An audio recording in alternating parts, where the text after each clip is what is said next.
ஐஷா நாயகி இடத்துல பெருமானார் ஒரு தடவை வந்து சாப்பிட என்ன இருக்குதுன்னு கேட்டாங்க. நாயகமே ஆடு வந்து இருக்குது அன்பளிப்பா, அந்த ஆட்டை இங்க வச்சிருக்கிறோம் என்று சொன்ன போது எவ்வளவு இருக்குதுன்னு கேட்டாங்க. எல்லாத்தையுமே கொடுத்துட்டோம், சதக்காவா கொடுத்துட்டோம், எல்லாத்தையுமே கொடுத்துட்டோம், ஒரு துண்டு மட்டும் எடுத்து வச்சிருக்கோம்னாங்க. ஒரு துண்டு தான் மிச்சம்னாங்க. பெருமானார் சொன்ன பதில் வியக்கத்தக்க பதில். அப்படியா, அந்த ஒரு துண்டை தவிர பாக்கி அத்தனையும் உங்களுக்கு மிச்சமாக இருக்கிறது என்றார். எல்லாவற்றையும் கொடுத்தோம், தங்களுக்காக ஒரே ஒரு முன்னஞ்சந்தை எடுத்து வைத்திருக்கிறோம். என் பெருமான் சொன்ன பதில் என்ன தெரியுமா?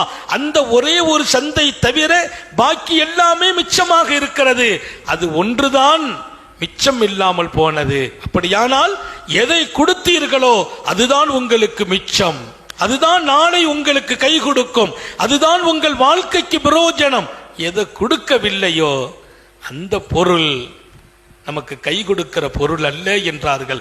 ஐஷா நாயகி சொன்னாங்க, அன்னலார் சாப்பிடணும்னு ஆசையா எடுத்து வைத்தோம், அந்த வார்த்தை எங்களை ரொம்பவே வியக்க வைத்தது.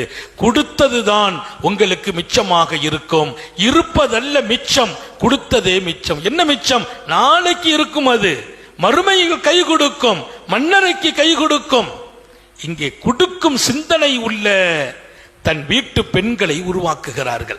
பெருமானார் எப்படி ரசனையான வாழ்க்கையை தந்தார்களோ, அன்பு தழும்பிய வாழ்க்கையை கொடுக்கிறார்களோ, சலசலப்பு இல்லாத குடும்பத்தை உருவாக்கினார்களோ, தன் தேவைகளை அல்லாஹ் இடத்தில் கேட்க கற்றுக் கொடுத்தார்களோ, அதேபோல் விரிவான விசாலமான எண்ணமும் சிந்தனையும் உடைய பெண்களை தன் வீட்டில் உருவாக்குறாங்க.